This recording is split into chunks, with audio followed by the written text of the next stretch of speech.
सहूर जानी ले कब सीखल जाला, जब सगरी कार बिगड़ जाला। तो पहले दवाई कौने डॉक्टर से होला?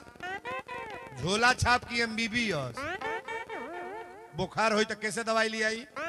डॉक्टर के बोला के 2 खुराक दवाई ले ले। पहले दवाई डॉक्टर से बोला के होई, झोला में ले जे घूमेला। अब बीमारी गंभीर भल तो चल देवरिया, आ देवरिया रिफर दिलस तो मेडिकल कॉलेज गोरखपुर, आ गोरखपुर रिफर कॉलेज तो PGI। अब PGI के डॉक्टर लौटाई तो अब कहाँ जाई है? तब कहिया भगवान बचावा हो दादा, अब भगवान बचावे। दीवाना अगर बनना है तो परमात्मा का दीवाना बनो। ये दुनिया वालों का दीवाना बनने में बड़ा नुकसान है। जिन्होंने दुनिया वाला का दीवाना बना उनका जीवन खतरे में चल रहा है। केहू से रुपया कर्जा हुआ हम ले तो पैसा ले कि ना ले, अब भगवान से ले तो भगवान जी के दिए वो ले मांगे ले। मांगना है तो परमात्मा से मांगो। आप बोलो सच्चे दरबार की जय। आइए डायरेक्ट कथा में हम आपको ले चले। शंकर जी हमारे आशुतोष हैं। आज कथा बदल रही है। 2 दिन याज्ञवल्क्य जी महाराज कथा सुनाए हैं और श्री भरद्वाज जी और बहनें बेटियां से निवेदन हम करेंगे, जितना ही शांति बना करके कथा को सुनोगे ना उतना ही आनंद आएगा। हमारे भोलेनाथ आशुतोष हैं और शंकर जी आसन लगा के बैठ रहे हैं। शंकर जी आज कथा हमारे भोलेनाथ कहेंगे और माता पार्वती सुनेंगी। और 2 दिन कथा कौन कहे हैं? याज्ञवल्क्य जी महाराज कहे हैं और श्री भरद्वाज जी महाराज सुने हैं। शंकर जी की कथा शंकर जी अपनी मुंह से नहीं कहे हैं, हमारे भोलेनाथ अपनी कथा अपनी मुंह से नहीं कहे हैं। अच्छा वीरेंद्र बाबा कोई अपनी कथा कह रहे हैं? हमारी कोई कथा नहीं है। आप जैसे हैं वैसे हम भी हैं, आपका परिवार जैसे है वैसा मेरा भी परिवार है। आप लोग भी नमक रोटी मरचा मसाला खाते हो, अंतर इतना ही है कि हम लोग उल्टा सीधा भोजन नहीं करते हैं। दोनों में इतना ही फर्क है। महल में हम भी मकान में रहते हैं, आप भी मकान में रहते हो, आप भी रोटी सब्जी साग बनाते हो। मेरे वहां भी हम लोग खाना नहीं कहते हैं, हम लोग भोजन कहते हैं। अच्छा जौना रसोई में तुलसी पड़ जाओ उसको प्रसाद माना जाएगा कि नहीं? उसको हम लोग प्रसाद कहेंगे। जौने में लहसुन प्याज पड़ल बा के का कहल जाई? तुलसी का पत्ता पड़ियो में पड़ेगा, वो खाना है। जैसे आप जहां चाहो खा लो। आप लोगों में मेरे में अंतर इतना ही है। तो हम अच्छी बात अगर सिखा रहे तो सीखने का प्रयास करो आप। शंकर जी आसन लगा के बैठली। अब पार्वती मैया के समझ में आ गई कि हमारे भोलेनाथ समाधि में जा रहे हैं। पार्वती मैया गली कहली स्वामी, अथवा जोर के खड़ा हो गई। बुझली की बुझाता फिर समाधि में जाता रहे। पार्वती मैया कहली आज रउरा से हमारे एगो प्रश्न बा। हम राउर अर्धांगिनी हई, जिज्ञासु बन के रउरा से हम प्रश्न करतनी, नाराज ना हो। शंकर जी कहले बोला का बात बा? बुझले घर वाली कोनो बात बा, लेकिन माता पार्वती कथा प्रवचन के मैटर लेके गल बड़ी। जिस घर में कथा होगी, पूजा होगा, आरती होगा, बढ़िया से भाव से रहोगे, उस घर में कभी कोई कष्ट होने वाला। शंकर जी कहले बोला तो इच्छा का बा? पार्वती मैया पहली चौपाई में बोल रहा हूं, हाथ जोड़ के भोलेनाथ से कहली कि स्वामी आप बताने का प्रयास करें। क्या? मैं जाना तुम्हारे गुण शीला, मैं जाना तुम्हारे गुण शीला, मैं जाना तुम्हारे गुण शीला, कहूँ सुनहु अब रघुपति लीला। हे तेरा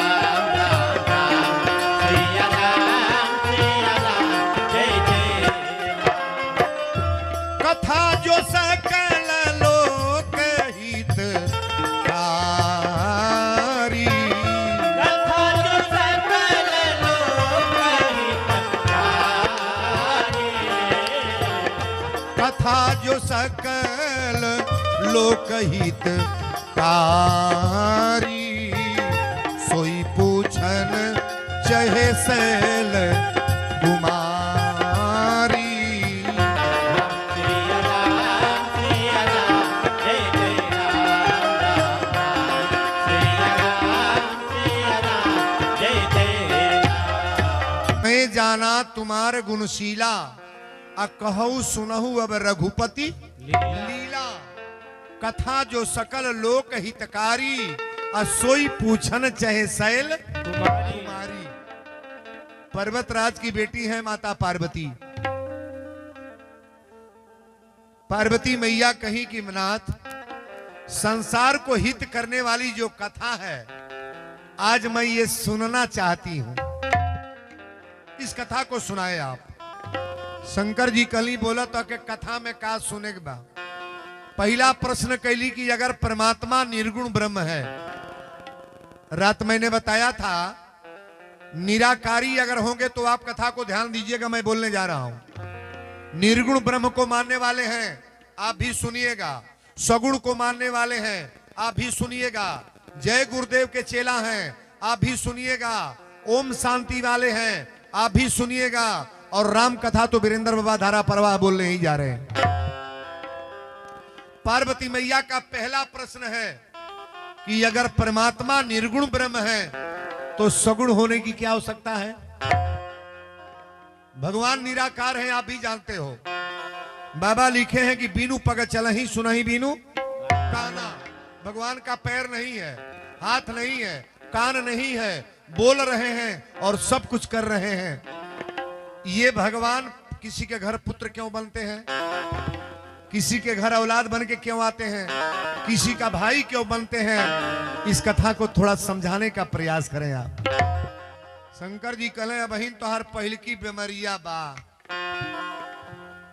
पहला जन्म में रहलू सती, आ कथा सुनावे लेके गली तो वो जो तू हो नहीं करता मैं बर्बाद। अब बहन भाई खतरा जिकरी अंदर ही भाव बागी कथा हम समझ ना पौली, इतना बढ़िया आपको समझाएंगे कि समझने का प्रयास करो आप। शंकर जी कले ही बताव तू कहल का चाहत अड़ू। कहली कि मैं ये पूछ रही हूं कि अगर निराकार परमात्मा है, निर्गुण ब्रह्म भगवान है, तो सगुण होने की क्या आवश्यकता है। किसी का बेटा क्यों बनते हैं, किसी का भाई क्यों बनते हैं, किसी के घर का सदस्य क्यों बनते हैं। शंकर जी कले अभिनयजू तुहार दिमाग बात यो सुन लो। जल निराकार है, बायो पढ़ाने वाले लोग गौर करेंगे और पढ़ने वाले छात्र भी गौर करेंगे। जल निराकार है, जल का कोई अपना आकार नहीं है। जल में चाहे जैसा कलर रंग डाल दो वैसा हो जाएगा कि नहीं। जल में काला हरा पीला जैसा रंग डालो ये कलर अपना बना लेगा अलग। जल में दूध डालो तो सफेद होगा। जल का कोई अपना कलर नहीं है, जल का कोई अपना रंग नहीं है। जल निराकार है, ध्यान से सुनना। जल निराकार है और कटोरी साकार है। जो हम लोग के घर कटोरी है, कटोरी साकार है, जल निराकार है। निराकार जल को कटोरी में डाल दो और कटोरी फ्रिज में रख दें, उसमें कुछ मिलाना नहीं है। और फ्रिज में रखने के बाद केवल टेम्परेचर दे दो तो जल क्या बन जाएगा। वो जल क्या बनेगा, जल बर्फ बन जाएगा। आप बताओ जल को पकड़ना चाहे तो आप पकड़ पाओगे, जल कोई पकड़ना चाहे तो पकड़ेगा। अब बर्फ वो ना धराई हो, ना धराई बर्फो ना धराई है तर जग जोरा ताड़ू। अरे तो हम लोग का लीला लगे भाई दादा, बुढ़िया है तर करत बर्फ ना पकड़ाई, अब है तर कर है तर। जल निराकार है और कटोरी साकार है। साकार कटोरी में जल को रख करके फ्रिज में रख दें और टेम्परेचर देंगे तो वो जल बर्फ बन जाएगा। शंकर जी ने कहा कि देवी पार्वती गौर से सुनना, बर्फ को आसानी से पकड़ा जा सकता है, बर्फ को आसानी से पकड़ा जा सकता है और जल को कोई पकड़ नहीं पाएगा। निर्गुण को मानने वाले लोग गौर करेंगे। जब मान लीजिए किसी के गाड़ी का चक्का का हवा निकल जाए और कहे भैया हवा कहाँ मिलेगा, तो कह रहा है हवा तो हर जगह है, हवा हर जगह है, तो हर जगह हवा से गाड़ी चलेगी? चलेगी? नहीं चलेगी। कहा ही तो बड़ा फंसा दिया, आप कहाँ जाएं? तो वहां गया उसके पास, कहा भैया आप बताओ हवा कहाँ मिलेगा? और तू क्या कह रहा था? और तू तो कह रहा है हवा हर जगह है। तो कहा वो कम जानता है, हवा तो तुम्हारे अंदर ही है, तुम्हारे अंदर हवा है। हवा नहीं रहता तो वीरेंद्र बाबा बोलते, हवा है तब ना बोल रहे हैं। ज्ञान से गाड़ी चलेगी। अच्छा मीठा मीठा कहल जाता मुंह मीठ होई, मुंह में डायरेक्ट पड़ेगी ना। पानी पानी कहल जाता पियास बुझाई ना बुझाई। ध्यान से सुनो, होशियार आदमी ने कहा दुकान वहां जाओ ना, तो दुकान पर गया। ध्यान से सुनेंगे, निर्गुण को मानने वाले लोगों को मैं समझा रहा हूं। साकार मशीन, साकार हंडील, साकार पहिया, साकार टायर, साकार ट्यूब, एक निराकार हवा को डालने के लिए साकार 5 आइटम लगाया गया, तो एक निराकार हवा टन दे भरा गया और गाड़ी चलने लायक हो गई। सगुण का मतलब है कि नहीं है? नहीं है? नहीं मानोगे? 100% सुन लो, गारंटी के साथ मैं बोलूंगा और निवेदन करके, बिना सगुण का कोई निराकार का मतलब नहीं है। सरकार इतना बड़ा मंदिर बना है और इस मंदिर में हनुमान जी को न रखा जाए तो मंदिर का कोई मतलब है कोई मतलब? अब हनुमान जी के नाम से हम लोग जानेंगे, मंदिर पर चल जाए हनुमान जी के लगे। उतना बड़ा मंदिर है, उस मंदिर में राम जानकी को न बैठाया जाए तो मंदिर का कोई मतलब है? इतना बड़ा कार्यक्रम आप कर रहे हो और इस कार्यक्रम में भगवान की ही कथा ना हो तो इस यज्ञ का पूजा का कोई मतलब है? कोई मतलब नहीं। बोलो सच्चे दरबार की। पार्वती मैया के जब शंकर जी समझौले तक कहली अब गदगद हो गई। शंकर जी पूछले बोला तो के कथा कहां से बताई? कहली पहले भगवान के अवतार की कथा बताई कि अयोध्या में भगवान का अवतार कब हुआ। कब? हमारे राम जी अयोध्या में कब आए, राम जी का मुड़न कब हुआ, राम जी का विवाह कब हुआ, राम जी का वनवास कब हुआ, सीता के रावण चुरा के कब ले गई, राम जी रावण के मार के लंका राजगद्दी आके अयोध्या में कैसे विराजमान हुए, सारी कथा आप बताएं। और इस सारी कथा कौन कह रहे हैं? हमारे भोलेनाथ, माता पार्वती सुन रही हैं। जब कथा के विस्तार कहली तो शंकर जी पहले गदगद होके बोलल बड़े। तुलसी बाबा लिखली, धन्य धन्य गिरिराज कुमारी,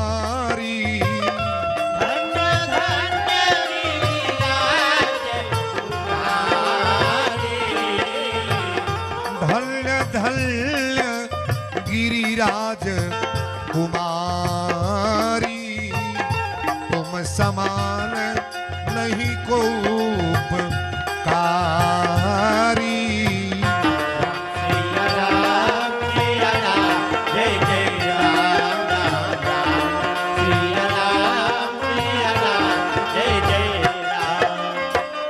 पूछहु रघुपति कथा प्रसंगा,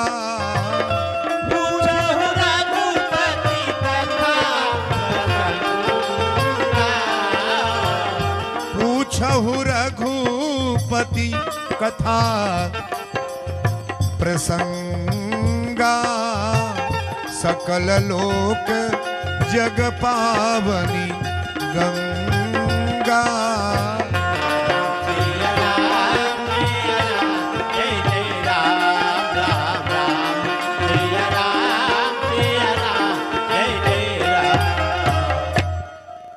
बोल दी शंकर भगवान की। पहले शंकर जी अपनी औरत के धन्यवाद दिले। जेकरी घरे मेहरारू पूजा पाठ में आगे बा ओकरे घर के बरकत कतई हुई।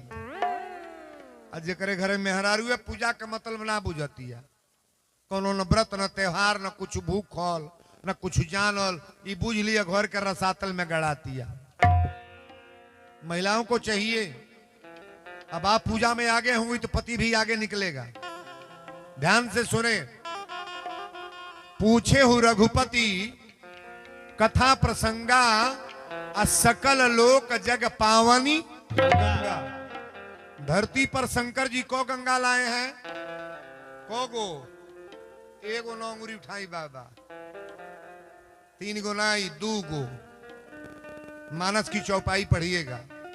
एगो तो गंगा ऊ है कौन जौन ब्रह्मा के कमंडल से, अरे भागीरथ वाली कथा जानते हैं आप लोग, शंकर जी की जटा से एक गंगा ई है, एगो गंगा ई। बाबा लिख रहे हैं मानस में, पूछे हूं रघुपति कथा प्रसंगा सकल लोक जग पावनी।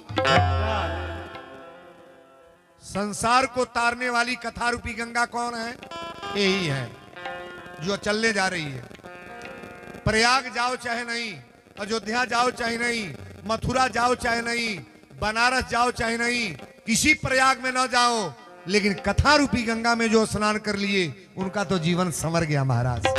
बजाओ ताली बज जा रहे। ये कथा रूपी गंगा है जिसमें आप संवरने जा रहे हो। पूछे हूं रघुपति कथा प्रसंगा सकल लोक जग पावनी। संसार को तारने वाली कथा रूपी गंगा यही है। अपने जीवन में कहीं कथा हो, आपके लायक कोई प्रवक्ता प्रवचन करता हो ना, सुंदर लगे तो जाकर के कथा में बैठ करके अपने जीवन को संवारने का प्रयास करो आप। शंकर जी कहले बोला कथा कहां से बताई? पार्वती मैया कली स्वामी पहले भगवान के जन्मोत्सव बताई। ई कथा बड़ा विस्तार से बा। नारद जी श्राप दे रहे इहो बात रुआ जानता नहीं। वृंदा वाली भी कथा आती है, जालंधर की कथा सभी लोग जान रहे हैं। प्रताप भानु वाली कथा भी सब लोगों को मालूम है, रामायण जो पढ़ने वाले हैं। और जब जब होई धर्म की हानि बाढ़ई असुर यधम अभिमानी, तब तब धरी प्रभु विविध शरीरा। पृथ्वी पर जब रावण अत्याचार किया तो धरती घबरा गई, पृथ्वी अकुला गई महाराज। और ये सारे देवताओं को जुटा करके भगवान भोलेनाथ भी थे। शंकर जी ने पार्वती से कहा कि देवी मैं भी वहां था जहां सभी देवता जुटे। तो लोगों ने कहा कि भगवान मिलेंगे कहां? किसी ने कहा क्षीर सागर में मिलेंगे, किसी ने कहा गौलोक में मिलेंगे, किसी ने कहा स्वर्ग में मिलेंगे। लेकिन मैं वहां बैठा था, तुरंत मैंने कहा कि हरि व्यापक सर्वत्र। प्रेम से प्रकटा हो आप। अगर प्रेम है तो भगवान आपके घर में है। शंकर जी ने कहा मैंने आज्ञा दिया कि ऐसा करो, ही हम लोग निवेदन करें। और जब निवेदन हुआ तो आकाशवाणी हुई कि अनशन सहित मनुज भगवान को अवतार लेना था तो सारी व्यवस्था वहां बता दिए। लेकिन ये कथा डायरेक्ट हम अयोध्या ले चलेंगे, क्योंकि 2 दिन का कथा है। सारी कथा बोलेंगे तो एक ही प्रवचन में मेरा सारा सेवा समाप्त। भगवान का जन्म कराना है तो कथा को ध्यान से सुने। डायरेक्ट आपको अयोध्या धाम हम ले चल रहे हैं। शाम के बेरा दशरथ जी अपने महल में जब अली तो दशरथ जी के कोगो रानी बाड़ी? को रानी? 3 गो, कौशल्या, कैकेयी, सुमित्रा। जब महल में दशरथ जी प्रवेश कैली ना तो कौशल्या जी दुआरी पर बैठ के रोवत रहली। दशरथ जी कहले रानी आज ले हमरा सामने तू कब रोलू ना, आई चौथापन हमनी के चलता बुढ़ौती आ गई। ये टाइम पर तोहरा रोला के कारण बतावा, कारण का बा? कौशल्या जी कली स्वामी आज रोआ से हमारी यह प्रश्न बा कि रौरी नाई रहला के बाद अयोध्या में दीपक के जलाई। जैया रौरा ना रह तो हमारी अयोध्या में चिराग कौन जलाएगा महाराज? दशरथ जी बतिया सुन के अखिया में सुइया लेके पहले 5 मिनट कौशल्या और तकले। कहले एक औरत से लोग के पुत्र होले, हमरा 3 रानी। आज ले हमरा पुत्र ना भइले, आज ले हमरा औलाद ना।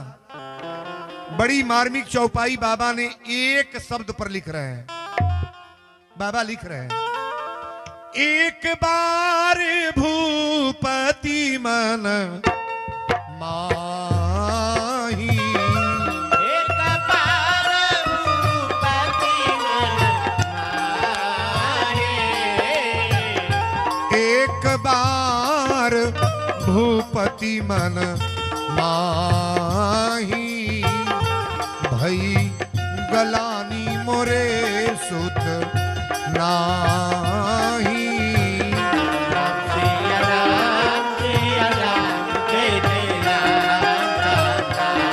सिया राम, जय जय राम। गुरु गृह गय तुरत मही पाला, गुरु गृह गया तुरत मही पाला। गुरु गृह गय तुरत मही पाला, चरण लागी करो विनय विशाला। राम सिया राम, जय जय राम राम राम। सिया राम, जय जय राम। बोल दी अयोध्या धाम की। जय। अब रउरा कथा तनी प्रेम से सुना। दशरथ जी के जीवन में एक बार, रामचरितमानस में जहां एक शब्द है वहां कोई कारण है। एक बार त्रेता जुग माही, शंभु गए कुंभज ऋषि पाही।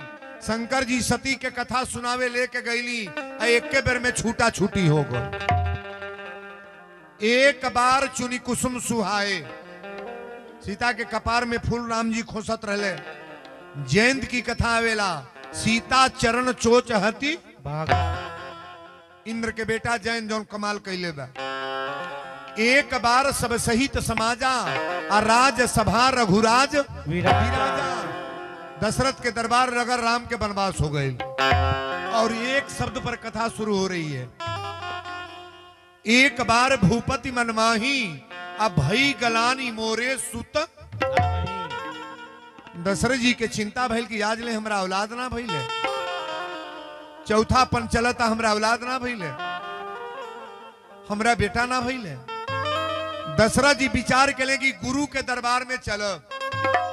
यहाँ जितने पढ़े लिखे लोग हैं गौर करिएगा, गुरु 2 अक्षर में लिखा गया है। व्याकरण पढ़ने वाले भी लोग गौर करेंगे, गुरु 2 अक्षर में लिखा गया है।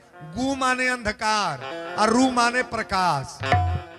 गुरु वही के कहल जाला कि चेला अगर अन्हारे परल बा तो के प्रकाश में ले आवा। दशरथ जी विचार करें कि गुरु के दरबार में चल।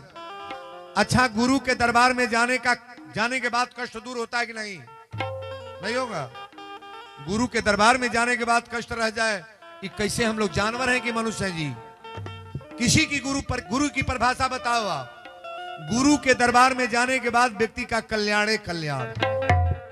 और आज भी आप समझ लो, जो सोच करके आए हो ना, हम निवेदन करेंगे कि कल्याण कल्याण। गुरु गृह गयऊ तुरंत महिपाला। दशरथ जी गुरु वशिष्ठ के दरबार में गईली। आई है पैर पकड़ के दशरथ जी रोवे लगले। गुड़वा पकड़ के गुरु जी के रोवे लगले। दशरथ जी सुख दुख सुख सब गुरु ही सुनायऊ, आ कही वशिष्ठ बहुविधि समु। वशिष्ठ जी कहले, राजन पहले आंख के आंसू रौरा पोछी। कितना आंसू लेके रौरा कबो आज ले रोवत ना आइली, हमरा लोग रोवत आइल बनी। रोने का कारण बताइए सरकार, क्यों रो रहे हैं? कौनो शिष्य अगर रोवाता तो गुरु जी पूछते हैं महाराज, और गुरु के दरबार में जाकर भक्त रोवे तो कल्याण होगा कि नहीं? परमात्मा के दरबार में भक्त रोवे तो कल्याण होगा कि नहीं होगा? अरे दुनिया वालों के लिए रो मत, रोना है तो भगवान के लिए। आंसू बहाना है तो मंदिर पारा का आंसू बहाओ। ये गांव वालों के बीच में आंसू बहाकर क्या करोगे? कोई दर्द समझने वाला नहीं है। गुड़वा पकड़ के रोवे लगले। आरे गुरु है गोसैया रहुआ, अरे परिले हम पैया। अरौआ जनते बानी। वशिष्ठ जी के गोड़ पकड़ के दशरथ जी रोवे लगले। अरे रौआ जनते बानी रघुकुल के सागर रो कहानी। रौआ जनते बानी रघुकुल के सागर कहानी, रौआ जनते बानी। रघुकुल के सागर कहानी, रौआ जनते बानी। गुरु है गोसैया रौआ, गुरु है गोसैया रौआ परिले हम पैया। रौआ जनते बानी घरवा में भरल बाड़े सोनवा से चानी। घरवा में भरल बाड़े सोनवा से चानी। घर ही में बाड़ी हमरा तीन तीन गोरानी। घर ही में बाड़ी हमरा तीन तीन गोरानी। अवध के लोगवा हमके कहेलनी संतानी। रहुआ जनते बानी बोल दिए अयोध्या धाम की। दशरथ जी गोड़ पकड़ के जब रोवे लगली, वशिष्ठ जी कहीं राजन ई जौन रोआ तनी रौराई अच्छी बात ना बा। बोली राव रिक्शा का बा? कहले पतरा निकाल के देखी कि हमरा बेटा लिखल बा कि ना। दशरथ जी को पुत्र मांगने गए हैं, को एक। आ गुरु जी को देवे जाता है। ये दरबार है, यहां से भला नहीं हुआ, दुनिया में घूमते रहो कहीं भला होने वाला। एक वो पुत्र मांगे गए बड़े, चौपाई पढ़िएगा। एक बार भूपति मन माही अब भई गलानी मोरे सुत माने एक पुत्र। लेकिन गुरु वशिष्ठ जी को कहले धरहु धीरी होई हनी सुत चारी। धरहु धीर होई हनी सुत चारी। धरहु धीर होई हनी सुत चारी। त्रिभुवन विदित भगत भो हारी। राम सिया राम सिया राम, जय जय राम राम राम। सिया राम जय जय राम। एगो पुत्र मांगे गए बड़े, गुरु जी को देले 4 गो। तो गुरु जी अपने बल पर ना, वीरेंद्र बाबा जी के आशीर्वाद दिला केकरे बल पर? हनुमान जी के बल पर, भगवान के बल पर। हमारे पास क्या ताकत है जी? मेरे पास कोई अपनी ताकत नहीं है। जैसे आप हैं वैसे हम हैं। हाँ, भगवान से निवेदन करते हैं कि इनका कल्याण हो जाए। हो सकता है कि मेरी बात परमात्मा सुन लें कि ये भक्त मेरा उपासक है, रातों दिन मेरी कथा को करता है, प्रवचन करता है, और इसके वाणी में ओजन नहीं देंगे तो वाणी फलाप्त हो जाएगी। ये बात है। वशिष्ठ जी को कहला धरहु धीर होई हनि सुत चारी। त्रिभुवन विदित भगत भो हरि। साधारण पुत्र ना हुई है, रौरा 4 गो पुत्र हुई हैं, और चारों तेजस्वी पुत्र। तन हमरा और ताको जौना बेटा के रौरा संस्कार दिले बानी, भले घर बनवनी चाहे ना, रुपया दिहली चाहे ना, गाड़ी घोड़ा किनली चाहे ना, पढ़ा लिखा के संस्कारित बनौले बानी। रौरा मुअले के देरी बा, मुअले के बाद घरों बनवा ली, खेतों किन ली, रुपये हो जाई, रोज गज हो जाई का, तो रौरा संस्कार दे के मुअल बनी। जिस बच्चे को संस्कार नहीं दिया गया है, कंपाउंड 4 गो किन लो, 3 गो बिल्डिंग बनवा लो, घर दुआर कह लो, खेती बाड़ी कह लो, सब व्यवस्था बना लो। अगर संस्कार नहीं दिए हैं तो मुअले के देरी बा, 6 महीना 2 वर्ष में सजी बिका जाई। ये इलाका में तो कोनो लड़का बेचे वाला नहीं तैयार बा भाई। का जी बापे के सिर जावल कोनो बेचत ना न बड़के हो। हाँ यही तर जो गौले रही है। तुम्हारी ताकत जब खरीदने का नहीं तो बेचने का हकदार कौन होते हो। थोड़ा ताली बजाओ ना मरिया रे। बापे के सिर जावल गाड़ी बेचब, बापे के सिर जावल घर बेचब, बापे के सिर जावल खेत बेचब, बापे के सिर जावल सजी कुल बेचब। का हो तारा ताकत बा जांगर बा तो तनिक कमा के बेचन। और बच्चों को मैं लाइफ नहीं करता हूं। तनी बच्चों को डांटिए, पर्दा के पीछे देखिए कितने बच्चे क्या कर रहे हैं। जो बोलो यहां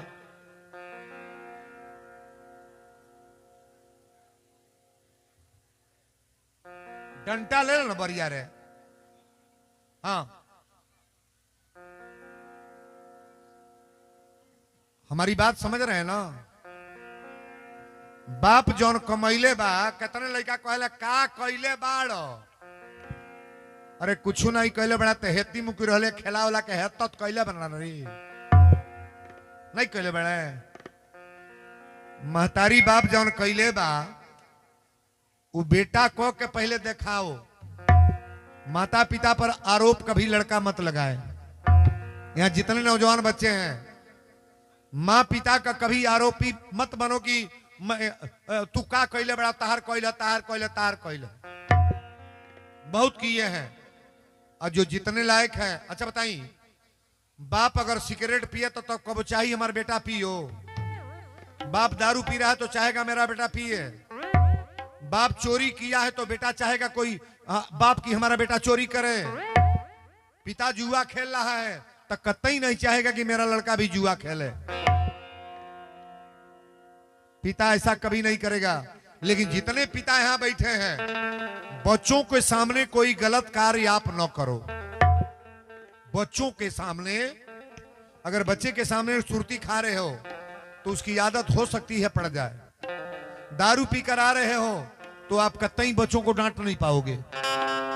बच्चा तुरंत गला गाले पर तुरंत एक चटकना मारेगा कि अपने दारू पीते हो हमको डांट रहे हो। गार्जियन से मैं बोल रहा हूं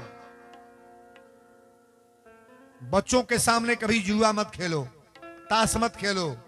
बच्चों के सामने अपनी औरत को उस लड़के के मां को कभी गाली मत दो।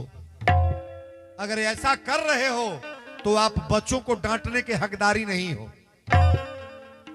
बच्चों को ही डांट सकता है जो अपने कैरेक्टर को, अपने चरित्र को, अपने भाव को बनाया है। महाराज बोलो सच्चे दरबार की। हम बार बार कही ले कि मान प्यारे कहना नहीं तो पछताएगा। ये मिट्टी का खिलौना मिट्टी में मिल जाएगा। प्यारे कहना नहीं तो पछताएगा। मिट्टी का खिलौना मिट्टी में मिल जाएगा। प्यारे कहना नहीं तो पछताएगा। मिट्टी का खिलौना मिट्टी में मिल जाएगा। बेटा बेटा क्या कहता है। बेटा बेटा क्या कहता है। बेटा बेटा क्या कहता है। बोलो समरिया सरकार की जय। बेटा बेटा क्या कहता है। बेटा बेटा क्या कहता है। बेटा बेटा क्या कहता है। बेटा तो एक दिन पड़ोसी बन जाएगा। बेटा तो एक दिन पड़ोसी बन जाएगा। ये मिट्टी का खिलौना मिट्टी में मिल जाएगा। प्यारे कहना नहीं तो पछताएगा। मिट्टी का खिलौना मिट्टी में मिल जाएगा। मान प्यारे कहना नहीं तो पछताएगा। मिट्टी का खिलौना मिट्टी में मिल जाएगा। बेटी बेटी क्या कहता है। बेटी बेटी क्या कहता है। बेटी बेटी क्या कहता है। ए बेटी तो एक दिन जमाई ले जाएगा। बेटी को एक दिन धन दौलत सब महल खजाना। सब कुछ यहीं पर, सब कुछ यहीं पर यहीं का रह जाएगा। ये मिट्टी का खिलौना मिट्टी में मिल जाएगा। मान प्यारे कहना नहीं तो पछताएगा, मिट्टी का खिलौना मिट्टी में मिल जाएगा। मान प्यारे कहना नहीं तो पछताएगा, मिट्टी का खिलौना मिट्टी में मिल जाएगा। मान प्यारे कहना नहीं तो पछताएगा, मिट्टी का खिलौना मिट्टी में मिल।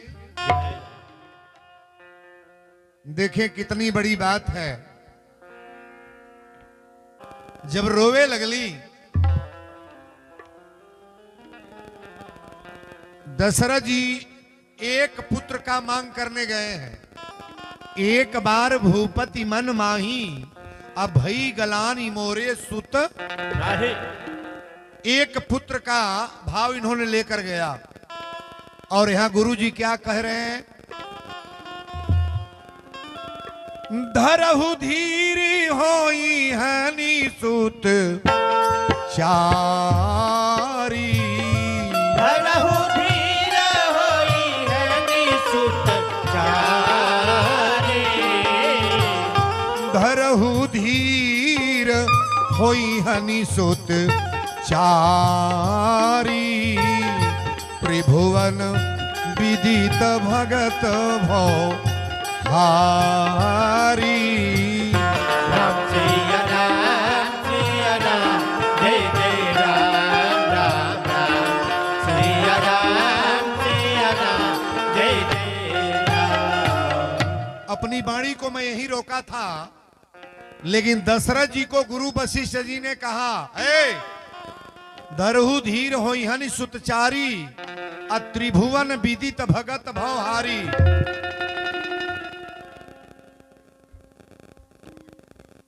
अगिला नाल का अगिला, ये गुरु वशिष्ठ जी अपने बल पर नहीं दिए कि आपके कौ पुत्र होंगे? 4। एक संत के भाव में देखिए, कोई भी संत आशीर्वाद देता है तो भगवान के ऊपर छोड़ता है। अब यहां गुरु वशिष्ठ जी श्रृंगी ऋषि को बुला रहे हैं। बिना संत का कल्याण तो होइबे नहीं करता है। मैं बार बार निवेदन करता हूं, वीरेंद्र बाबा जितना आशीर्वाद देते हैं ना, ये मेरा कोई अपना बल नहीं है, अपनी कोई ताकत नहीं है। जैसे वृंदा की भक्ति जालंधर के ऊपर था, ऐसे हम लोग की जो भक्ति होती है ये हनुमान जी और भगवान के ऊपर है कि परमात्मा आप रक्षा करो। बोलो सच्चे दरबार की। साधु बुलाना पड़ा। कौन? बाबा मानस में लिख रहे हैं, श्रृंगी ऋषि वशिष्ठ बुलावा, पुत्र काम शुभ यज्ञ करा आवा। राम सिया राम, जय जय राम। राम सिया राम, जय जय राम। भक्ति सहित मुनि आहुत दी, इन्हें प्रगट भय चरु करित बलि। राम सिया राम, जय जय राम। राम सिया राम, जय जय राम। बोल दी यज्ञ भगवान की। श्रृंगी ऋषि वशिष्ठ बुलावा। देखिए, आप कोई भी कार्य करो, लेकिन किसी संत से राय लेकर काम करो ना, अच्छा होगा कि नहीं होगा? आपके दरवाजे पर संत आना जाना शुरू कर दें तो आपका कल्याण होगा कि नहीं होगा? और एक संत को रावण ने लात मारा। कौन संत? साधु अवज्ञा कर फल ऐसा, अजरही नगर अनाथ कर। ये सुंदरकांड की चौपाई है। रावण एक अपने भाई साधु को लात मारा, लंका जर के धू धू कर गई कि नहीं? संत का जहां अपमान होता है, साधु का अपमान होगा, गौ का अपमान होगा, ब्राह्मण का अपमान होगा, अरे महाराज पृथ्वी तो ऐसे ही रसातल में चली जाएगी। बाबा लिखे हैं कि विप्रधेनु सुरसंत हित, 4 का स्थान मिला है। विप्र धेनु माने गाय, सुर सभी लोग जानते हैं। साधु संत का आसरा जिनको मिल गया, आज स्टैंप ले आओ, मैं लिख रहा हूं, उनका जीवन तो संवर गया महाराज। ताली जाओ बरिया रे ना। तलिया आज बड़ा दब के बजा तका हो, तनी कड़ेर कैल कर लोगल ताली भाई। अच्छा तन ताकत से एक बार बजाइएगा। श्रृंगी ऋषि वशिष्ठ बुलावा, अब पुत्र काम शुभ यज्ञ करावा, भक्ति सहित मुनि आहुत दीने। जब आहुति दिहल गई तो अग्निदेव महाराज हब के प्रसाद लेके एली। पूजा में इतना दम है ना, वीरेंद्र बाबा बताने जा रहे हैं जिनके परिवार में आज तक औलाद नहीं है, औलाद, ये औलाद कतई होंगे। मैं कोई दवा नहीं दे रहा हूं, केवल मानस की चौपाई छू कर दे रहा हूं कि आप इसको सेवन करो। पुत्रेष्ठी यज्ञ होने जा रही है ना, दशरथ जी की यहां यज्ञ। अब देखिए भाव आ गया यहां। श्रृंगी ऋषि वशिष्ठ बुलावा, पुत्र काम शुभ यज्ञ करावा, भक्ति सहित मुनि आहुत दीने। जब आहुति दिहल गई तो अग्निदेव महाराज हब के प्रसाद लेके ले। इसको मैं बार बार कहता हूं, कई हजार बार। संत का आशीर्वाद, मेरे ऊपर भी संत का ही आशीर्वाद है।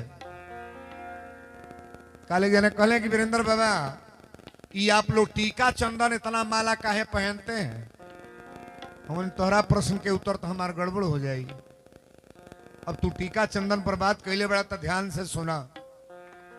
अभी खुखुंदू थाना के अध्यक्ष पूजन कराए महाराज।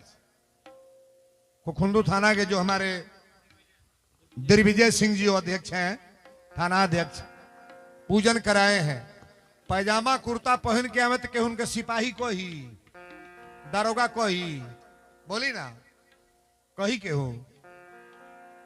अब वीरेंद्र बाबा जो हाउ का कहा था नीचे पहरे तना सो लड़का वा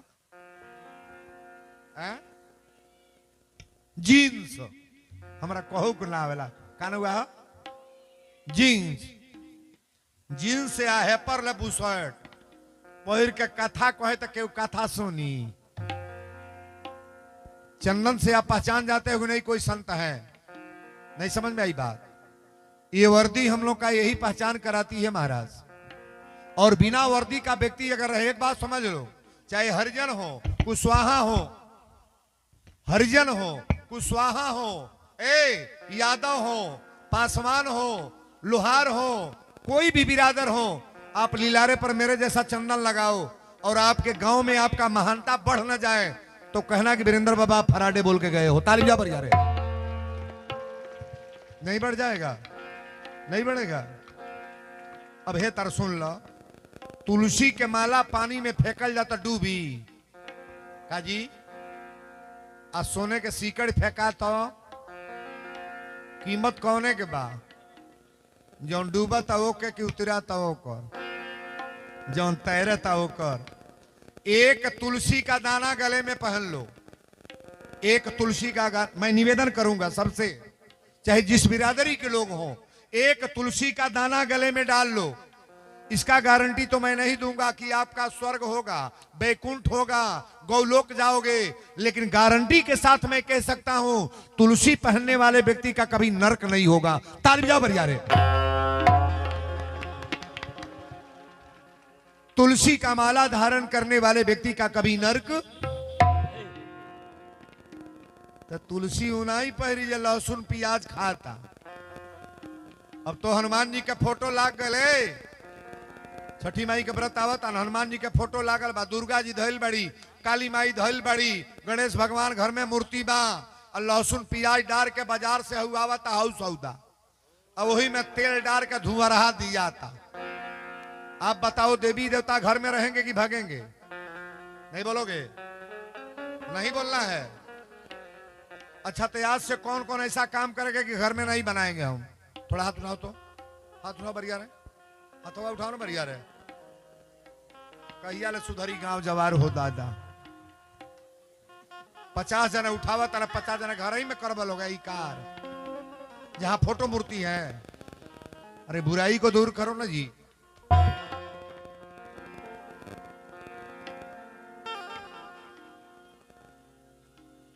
कथा ये जगह पर आयल बा, गौर से सुना। श्रृंगी ऋषि वशिष्ठ बुलावा, पुत्र काम शुभ यज्ञ करावा, भक्ति सहित मुनि आहुत दीने। जब आहुति दिहल गल तो अग्निदेव महाराज हब के प्रसाद ले ले। यह प्रसाद आज वशिष्ठ जी के दिया था। जो वशिष्ठ कछु हृदय विचारा, अब पूरन काम भय सिद्ध तुम्हारा। यह विबाटी देव निपजाई, जथा जोग्य जही भाग्य बनाई। प्रसाद लेके दशरथ जी गए, तीनों रानी के बुलावत अड़े। कोगो रानी बाड़ी? 3 गो, तीनों रानी के बुलवले। हो तब ही राय प्रिय नारी बोलाई, कौशल्यादि तहा चली आई। राम सिया राम, जय जय राम राम राम। सिया राम, जय जय राम। अर्ध भाग्य कौशल्या दीना, उभय भागे कर आधे कीन्हा। राम सिया राम, जय जय राम राम राम। सिया राम, जय जय राम। बोल दी अयोध्या धाम की। जय। यहाँ जितनी माताएं बैठी हैं थोड़ा समझ लो आप। जेकरी घरे औलाद ना बढ़े, जेकरी घरे आज ले बेटा ना बढ़े, तनी हमारे नहीं। ए बच्चे, तनी बच्चों को थोड़ा डांटिएगा। ए सिपाही जी, बीच में डांटो बच्चों को, थोड़ा डांटिए बीच में। ये जो बच्चे बैठे हैं 10 आगे, देखिए कौन लड़का है, पकड़ करके थानों में पर भेज दीजिए धीरे से। हाँ, एक बाप जो है तो बूझी के लिए का क्वेश्चन बा। असल में बुरबकवा कहीं चिन्हा जाला। एगो मेहरारू हमसे कहल से बाबा हमार मर्द बिगड़ता, कोनो दवाई बताई न। उन्हें का करता, तो 100 रुपया कमा के फलानवा बहू के देता। हम नहीं बताऊ मोबाइल रखले बड़े। कहल से बाबा मोबाइल तनाई बा। हम 2 गो मोबाइल कीन आ कहीं मलछौ जइहा टॉप दे पकड़ा जइहा। हम देखी निमन राय देहली, उ का करती है। 2 गो मोबाइल किनवा देहली। एगो मालिक ले बड़े, एगो अपने। तबले फोन लगल सी, हेलो। तई कहले हेलो। अत कहाँ बानी? अत खुखुंदू चौराहा पर बानी। अत जल्दी आई। फिर फोन लगल, हेलो कहाँ बानी? अत अड्डा परसिया पहुंचल बानी, जल्दी आई। अब फोन हो गल तो जगह जहाँ जाए जाता ना भेटा जाता है। मौगी बूझ गल मोबाइल वीरेंद्र बाबा बता दे, अब तब पकड़ाइए जाई। नैहरे जाए लगल तक हमरे हो 1 महीना खातिर नैहर जाती है। आ जब नैहर गल तो घंटी लगल सी, हेलो। तब मोबाइल उठौले, कहले हेलो। पूछलस कहाँ बानी? कहले घर ही बानी। घरे बानी। मौगी कहलस कि तनी किचन में चल, तो किचन में गईले जो में खाना वाना बनेला। मौगी कहलस मिक्सर मशीन दाबत। मिक्सर बुझे ना जो मसाला पीसेला गड़गड़ा के।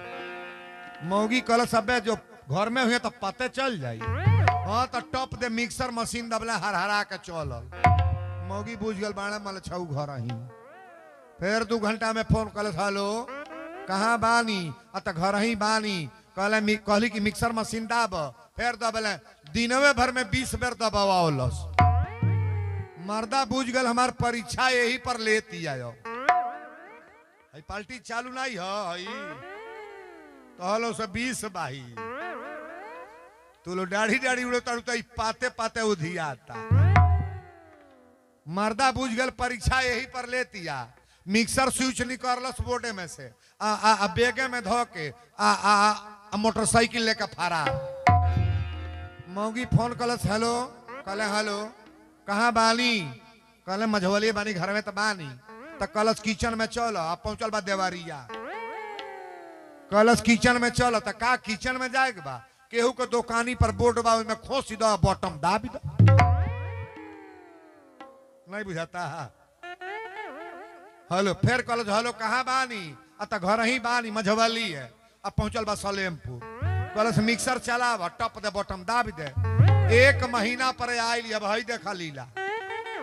लइकवा से पूछलस बाबू रे तोर पापा कहीं गइल हल? हाँ। तो लइकवा कहलस काहे? उनके पूछा तड़े जैया से ते गल बड़ा तैया से इहो फरार बड़ा बकलोली। और रतिया कहलस मिक्सरवा तो चलत रे माले छावा, मिक्सरवा तो चलत रहल। लइकवा कहलस मिक्सरवा ले ले घुमला है बकलोलो। पकड़ तू दाढ़ी दाढ़ी उड़त अड़ू तो पाते पाते हिला था। मेहरारू कोनो मर्दे पकड़ ली, पकड़ी है। ध्यान से सुनना, अगर अपने हस्बैंड पर कभी सुबह कर रही हो तो जीवन में कभी सुबह ना करो।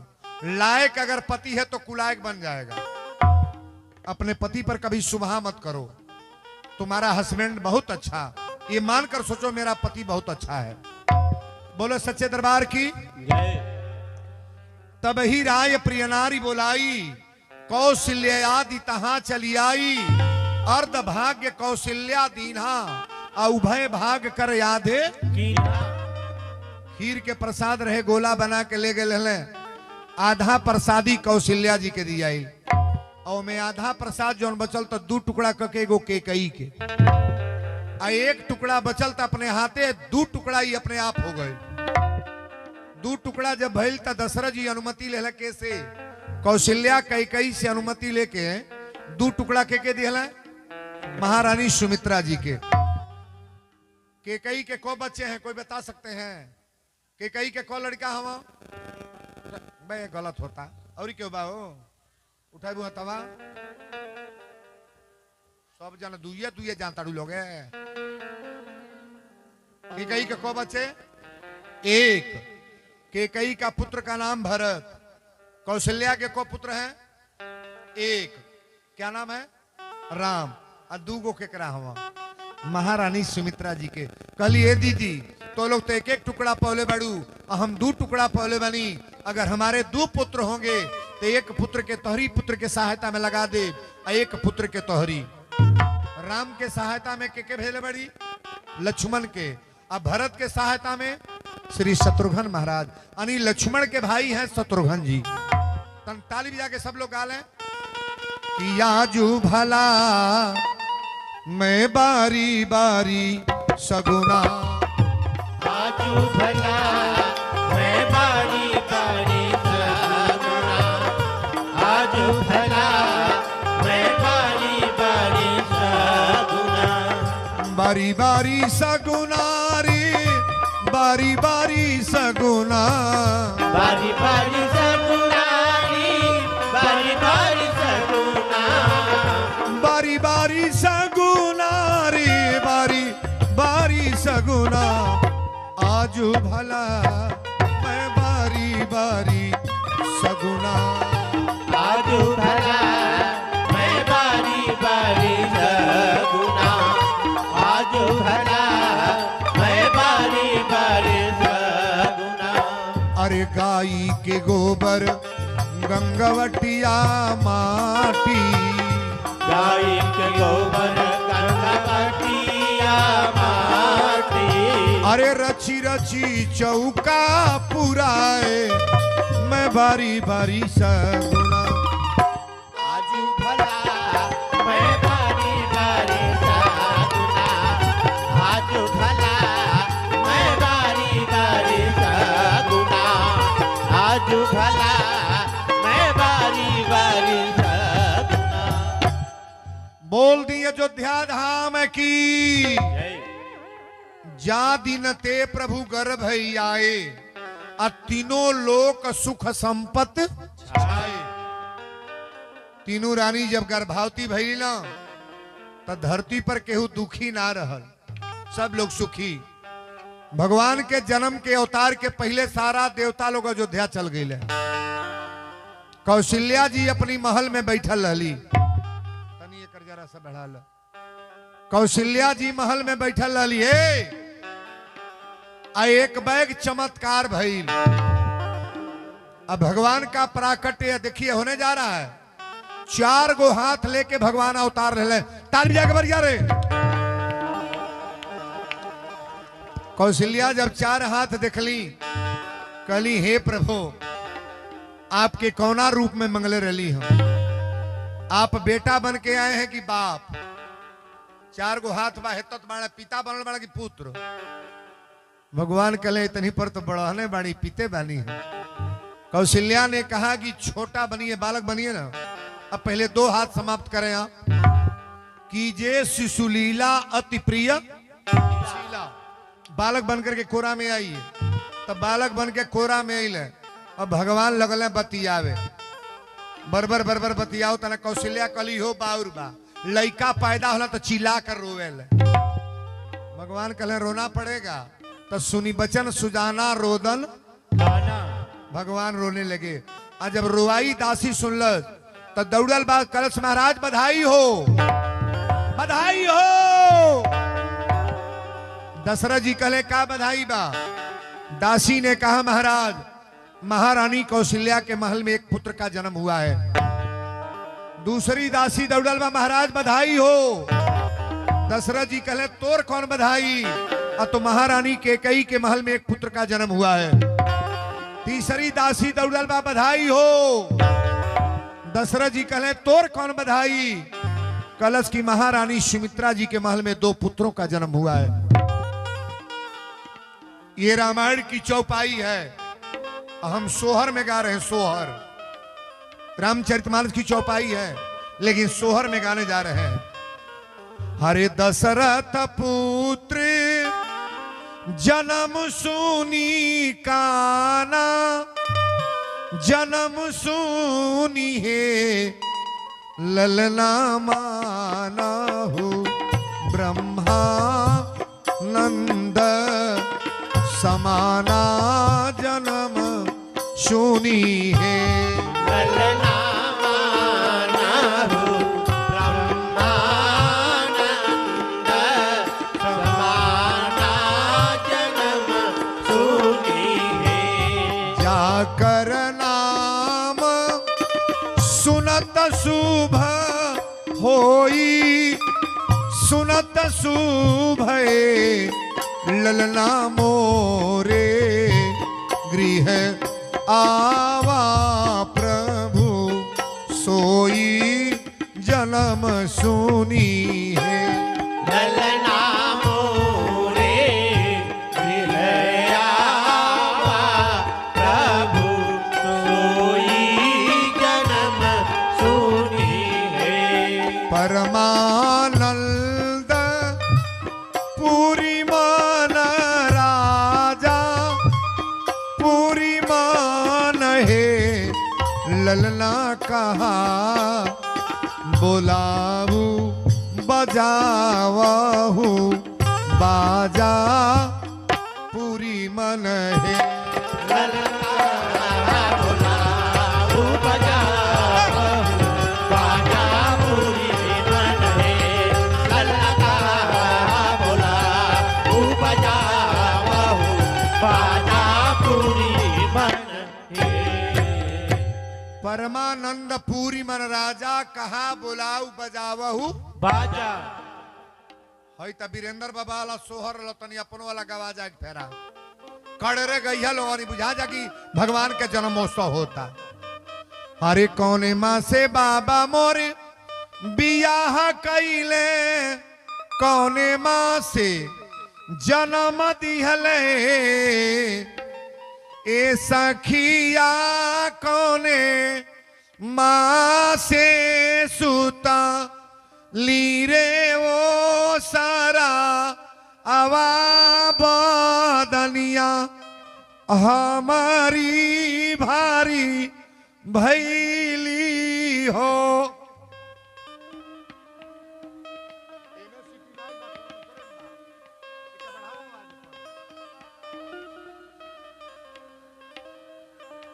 चुपा लगा चुपा जाला रो चुपा जाला तेरे गाँव वाला रोवल बुझाता कोनो अस्पताल में सब मरीज निकाल गए बाड़ा यही तरह सोहर गवाला। अब हेतना पर गाँव तर लो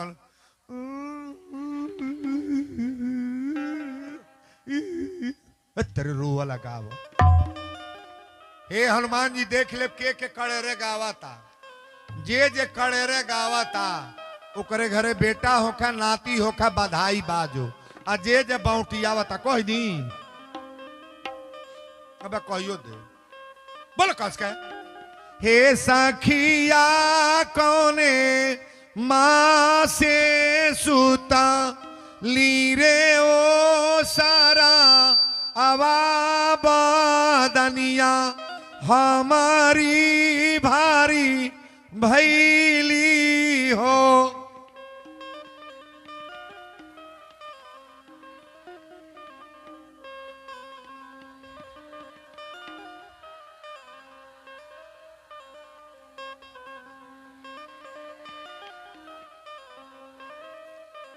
नहीं मान कर लोहा बा भगवान के जब देखिए एक बड़ा सुंदर भाव आ गल बा। दशरथ पुत्र जन्म सुनिकाना मानहु ब्रह्मानंद समाना, जाकर नाम सुनत शुभ होई मोरे गृह आवा प्रभु सोई। परमानंद पूरी मन राजा कहा बुलाऊ बजावहु, कहले अवरिया पवरिया दरवाजा पर पहले बधाई बाज जा। अच्छा भगवान के जन्मोत्सव में नाच होई कि ना नहीं होई? कि नाचे वाला बाग ना है? मैं कोनो मंच पर जाई ले 500 मेहरारू आप महिला मर्द लोग गर्दा गर्दा मचा देते हैं लोग। बंड बाजा में नाच के का करबा कुछ मिली ना, मटकोड़ा में न चलस कुछ भेटाई ना। आई भगवान की शरीर है, भगवान की कथा में जब नाचोगे तो घर में मंगल मंगल होगा। हेने केहू नाचे वाला बाकी ना पुरुष वर्ग में काले जने आए ला हो जो नाचत रहा बाहर आवा। भगवान की बधाई होने जा रही, आ जाओ। कमेटी का ही वॉलंटियर कोनो नाचे लगी ना लड़का, जो लड़का नाचे वाला होके आगे भेजा था केहू लड़का।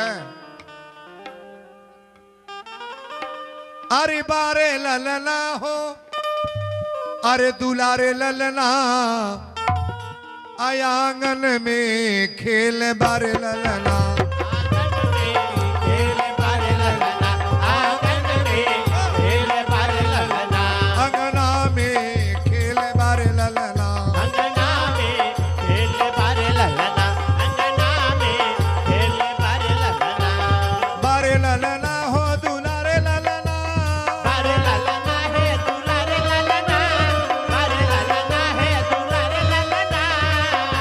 बारे ललना हो दुलारे ललना, बारे ललना हो दुलारे ललना, बारे ललना है दुलारे ललना। बधाई हो।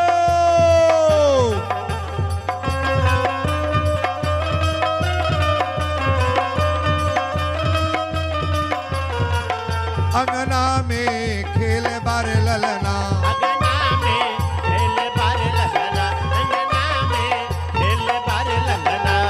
धगरिनी बोलावा नारा कटन के। नाचे वाला लोग खड़ा हो नाचे वाला, अरे धगरिनी बोलावा नार कटन के।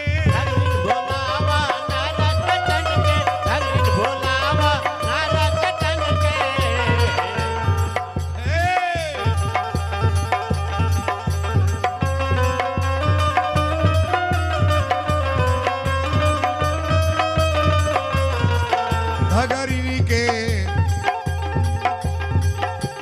काहे के खड़ा बाड़ी बीचवा में केहू नाचत रहला उहो तू पा गइल। अरे हमरा लाज लगाता गावत के सोहरवा ये दादा। हाय रे मझवलिया, कहो लड़का का परछौनी में नचबू जाना कुदबू लोग। गजब गाँव बा, नाच करदा करदा मचा दा पुतनी। चार गौरी लड़का बोले बेरे ओकला जवल हेलो कला जवाई दिया बकुल आ बाबू बुलाओ कमेटी के लड़कन के सजीन के। करिनी बोलावा नार कटन के,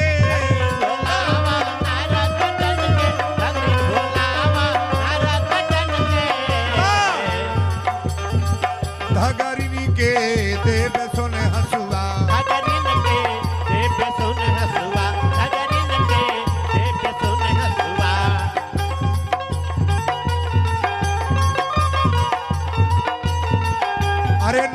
बोलावा सौरी लिपि के, दीदी के बोलावा सौरी लिपे के, के बोलावा सौरी लिपे के। बधाई हो।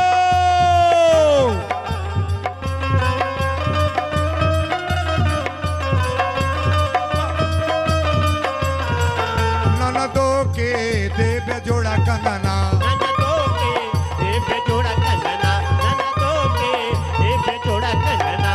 ब्राह्मण बोलावा वेदा पढ़े के, पंडित बोलावा वेद पढ़े के, ब्राह्मण बोलावा वेद पढ़े के। बाबा के देव पीली धोतिया, बाबा के देव पीली धोतिया, बाबा के देव पीली धोतिया। वीरेंद्र के बोलावा सोहर गावे के, तिवारी के बोलावा सोहर गावे के, तिवारी के बोलावा सोहर गावे के। बाबा के देव पीली धोतिया, बाबा के देव पीली धोतिया, बाबा के देव पीली धोतिया, बाबा के देव पीली धोतिया, बाबा के देव पीली धोतिया, बाबा के देव पीली धोतिया, बाबा के देव पीली धोतिया, बाबा के देव पीली धोतिया।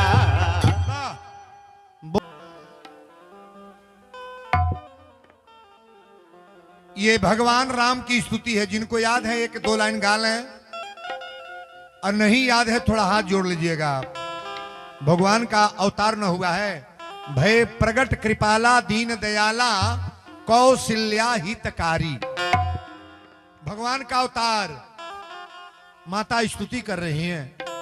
श्री राम चंद्र कृपाल भज मन, हरन भव भय दारुणम, नवकंज लोचन कंज, मुख पद कंज पद कंजारुणम,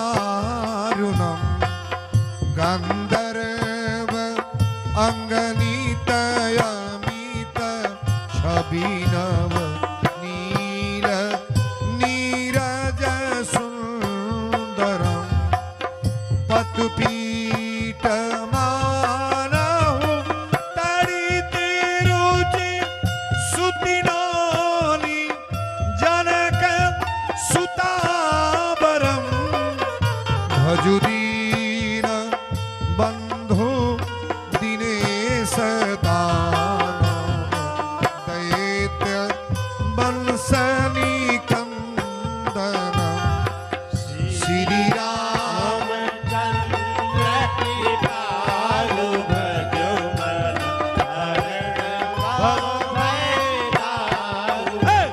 श्री रामचंद्र कृपालु भजो मन, हरण भव भय दारुणम। श्री रामचंद्र कृपालु भजो मन, हरण भव भय दारुणम। श्री राम। कौन उपाय कल जागी अपनी परिवार में औलाद होंगे। अब हम बताने जा रहे हैं। शांति से पीछे बहने बैठ जाएं। वॉलंटियर लोग बैठाने का प्रयास करो। पीछे जो लोग खड़े हैं बैठा लो, बैठाइए। बोलो शंकर भगवान की, रजा रामचंद्र की, हनुमंतलाल महाराज की। जिनके वहां आज तक औलाद नहीं हुए हैं, पहले बात को समझ लो प्रेम से। यहां जितने हमारे चाचा बाबा काका भैया लोग बैठे हैं, आप लोग भी थोड़ा ध्यान दीजिएगा। आप जिस लिए आए हैं उसको थोड़ा ध्यान से सुन लो।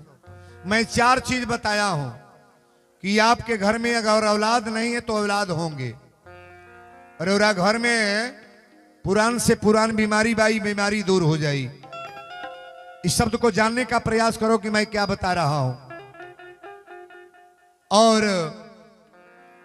जिनके घर में बेटी और बेटों को पढ़ने में मन नहीं है, ये पढ़ने में मन लगेगा। और चौथी लाइन मैंने बताया कि घर में पैसा आवता, बरकत ना होता, रुपया कहां चल जाता, पूंजी रुकता नहीं है। थोड़ा ध्यान से सुनिएगा इस बात को। आप लोग बीच में क्यों खड़े हैं?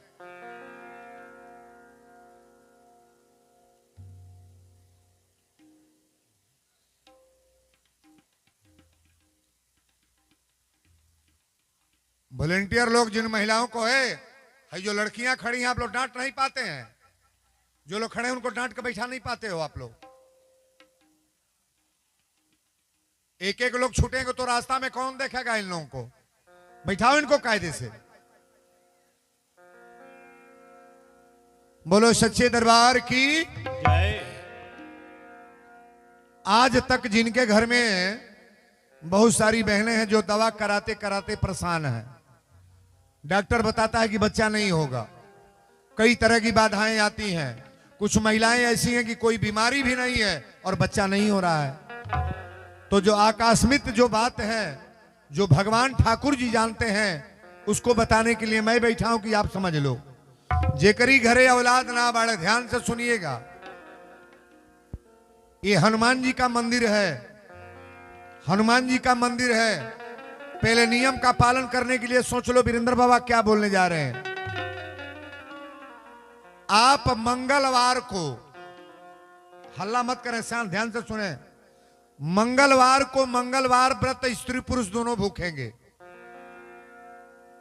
जेकरा घरे औलाद ना बढ़े, बेटी के चाहे पतोह के, बहुत लोग कहला बाबा हमरा 3 गो 4 गो बेटी हुए बाड़ी, बेटा ना बा, वो लोग ध्यान से सुनी। और जेकरा एको नाई बा वो प्रेम से सुने। हमरा बतौला पर बहुत लोग ऐसा बा, साल में कुछ नहीं तो 50 को तो खबर आई जाता है कि बाबा मेरे वहां औलाद हुआ है। अभी एक पंडित जी का 18 साल पर बच्चा हुआ है। परसों का फोन मेरे पास आया, कहे कि गुरुजी एक गाय हम चाहते हैं, 50,000 की गाय आपके दरवाजे पर। उन्होंने गाय मेरे वहां कोई खिलाने वाला नहीं है। केवल समझने का प्रयास करो कि बाबा क्या बोलने जा रहे हैं।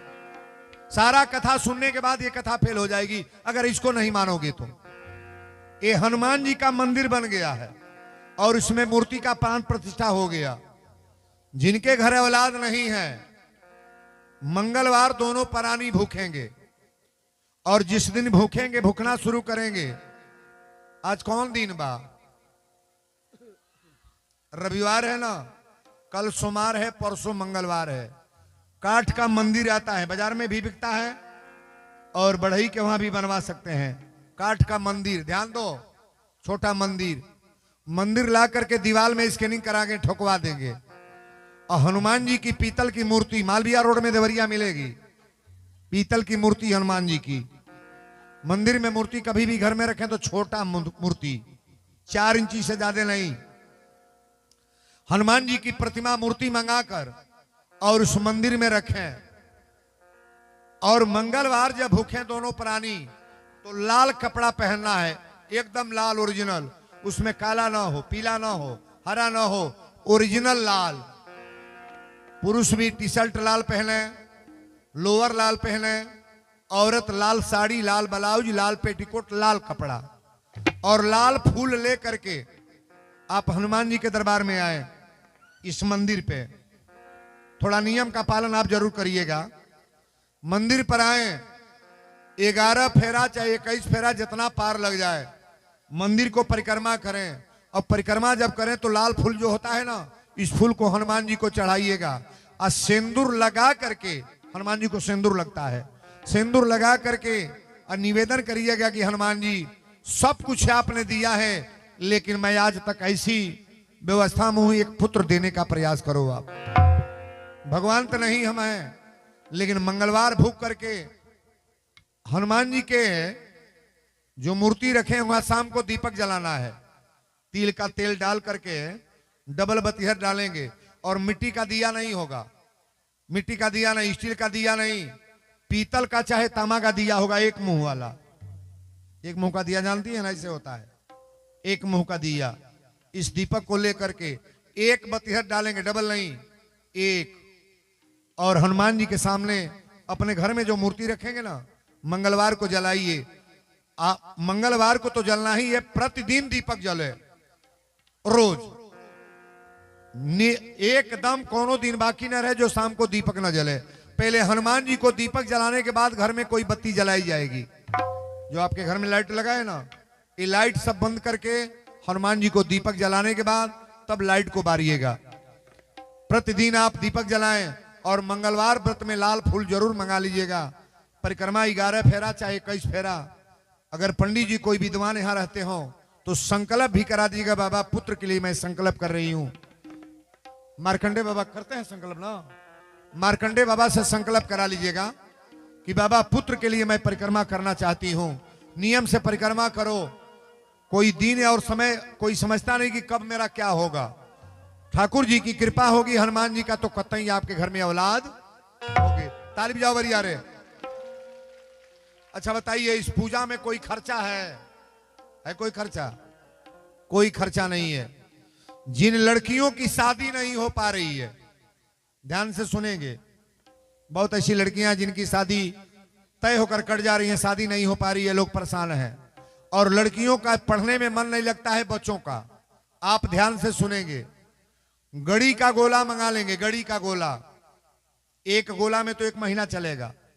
11 दाना 21 दाना टुकड़ा कर लेंगे और हनुमान जी के मंदिर पर ये लड़की या चाहे लड़के आए तो लाले वस्त्र पहनना है। शनि का कोप अगर हो गया है, पंडित जी से थोड़ा दिखलवा लीजिएगा नाम नक्षत्र से। शनि का कोप है तो काला ड्रेस पहनेंगे, काला सूट, काला सलवार, काला समीज और काला चूड़ी, शरीर पर सब काला हो। और करिया तिल लेके पीपल के नीचे जल दें। बच्चों के ऊपर भी शनि का ग्रह होता है कि शनि का ग्रह होगा तो इतना काम नहीं होगा, लड़की की शादी नहीं तय होगी। घर में एक आदमी परमानेंट बीमार रहेगा, लड़का कमाने जाएगा, घूम के घर आ जाएगा। अपने घर का ईंटा गिरा है, मकान नहीं बनेगी, शनि का ग्रह होगा तब। लेकिन इसको दिखा लीजिएगा, तो नक्षत्र से मालूम हो जाएगा। ग्रह ठेका जो देखते हैं ज्योतिषी लोग ना, ये समझ जाएंगे कि शनि का ग्रह है कि नहीं है, नाम से पता चल जाएगा। तो काला ड्रेस पहन करके आप जल दें, काला तिल लेकर के। उन बच्चों को पढ़ने में मन लगेगा। और शनि का ग्रह नहीं है तो हनुमान जी के दरबार में आओ, लाल वस्त्र पहन करके मीठा भोजन करना है, नमक नहीं कोई खाएगा, मीठा भोजन।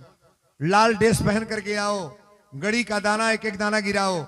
अगर अनार का दाना मिल जाए तो अनार का दाना कहीं नीचे नहीं फेंकना है, कोई पात्र रख लीजिएगा आगे, 1 फेरा घूमिएगा, अनार का दाना डालिएगा, 11-21 फेरा घूम करके और ये प्रसाद ले करके हनुमान जी को चढ़ा करके अपने परिवार में बांटिएगा।